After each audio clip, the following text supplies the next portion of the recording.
If you were listening to yesterday's show, you'll know that this week saw the world's highest ever daily average temperature recorded, not once, but twice. That most recent particular high was 17 degrees Celsius, a concerning global number, but one which, of course, sounds blissfully cool right now here in Dubai, where the mercury is widely expected to top 50 in the coming days. And I saw a meme just yesterday that suggested the best way to deal with a UAE summer is to head indoors a little before noon and stay there until October the 1st. It's kind of hard to argue with that at the moment. But have you ever wondered if the heat might be doing more damage than just bringing you out in a bit of a glow? And I'm talking about your car here. Because experts say failing to guard against the potential effects of heat on our vehicles could have serious consequences.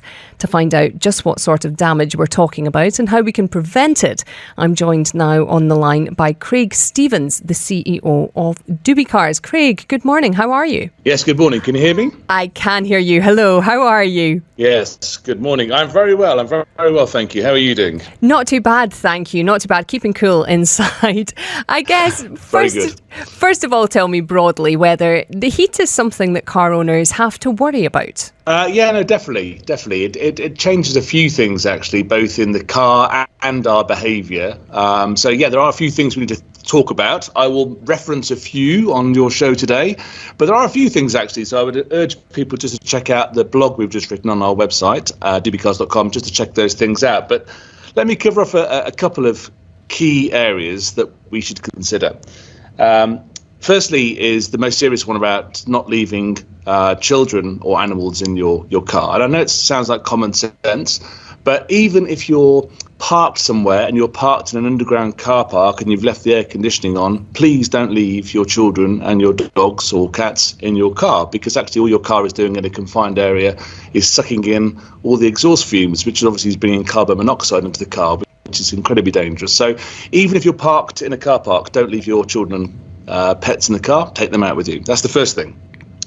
The other thing to consider is the tyres. So, even if you're not doing lots and lots of miles, if your tyres are 3 or coming up to 4 years old, they've been exposed to some extreme heat, you need to check them. You need to check them to see if you are got any bulges in your tyres and if you've got any cracks. And if you have, then you need to replace those. In fact, this is one of the major issues. In 2021, 81 people were killed on the road through tyres bursting, and 940 were injured.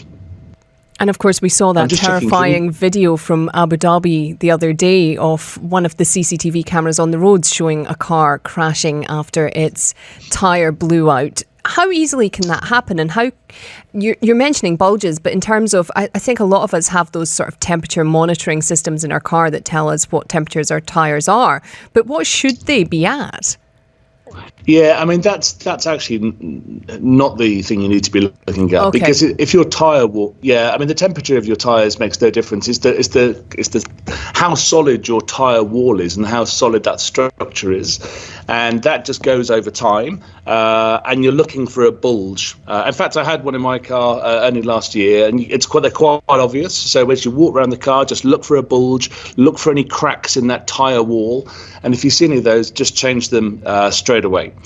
Because that's one of the main issues. I mean, look, the other thing is just making sure your car is well maintained. Making sure that it's serviced, especially now at this time of year. Making sure that when you leave the house, you've got fuel in your car or you've got electricity if you've got an EV. Because the last thing you want to do is to break down or to run out of fuel, when it's 50 degrees and you're stuck on a motorway somewhere. And look, and to that point, make sure you always take water with you, right? Always have some water in the car with you, just in case something like that does happen, that you can keep yourself hydrated. And on the point of fuel there, does the temperature affect our fuel consumption? And what should we be watching for on that front? It definitely does, because your engine has to work a lot harder to cool the car down, and your air conditioning's on full blast, so you are definitely going to consume a lot more fuel. Your car is not going to blow up because it's getting too hot, so you don't need to worry about that. But yes, you will definitely consume a lot more fuel, and you'll also consume a lot more fuel if your tyre pressure is low, which unfortunately that happens when it gets hot because air escapes from the tyres. So that's again making sure your tyres are pressurized to the right pressure, and your car's serviced, and you're driving at the right speed. And in terms of if we're using up that fuel, cooling our cars with our air conditioning, then presumably trying to keep our cars as cool as possible to begin with is a sensible strategy. Is window tinting effective? Should we be parking in the shade? And do those foldy up window things that I always end up fighting with in the front of the car, embarrassingly, do they actually do any good? Well, I've now become a master at those sunshades and managed to get back into the pack, but it's taken me 3 years to master it. But no, definitely. I think, firstly, invest in a quality one of those. And, 70, 80 dirhams on Amazon, get to a nice quality one. Don't use the ones that the car dealer gives you. They're normally made out of paper and have no impact whatsoever. But get a good quality one. Tint your windows. Make sure you do it legally, but tint them. That takes about 10% off the temperature. Bring the windows down slightly. There's two reasons you want to bring the windows down slightly. One is actually just lets the hot air out, but also whilst your car is outdoors, it's cooking, and while it's cooking, all the glues and resins that we used in the car are getting super hot, and they're letting off toxins as well. So actually, by releasing the windows a little bit means you'll release those toxins into the air, which is good for your health as well as keeping the car cool. So yeah, there are definitely things you can do. And look, obviously, if you can find shade, go for shade rather than just leaving it out in the sun. But that's not always possible. But by doing those things, you'll reduce the temperature to start off with. Then start the car, get your air conditioning on full, and then get into the car before you then take off. And leave the windows down for a couple of seconds just to let that hot air flow out the windows. And when you're talking about opening the windows a little, you mean when we're parked? You mean when we're driving? Yes.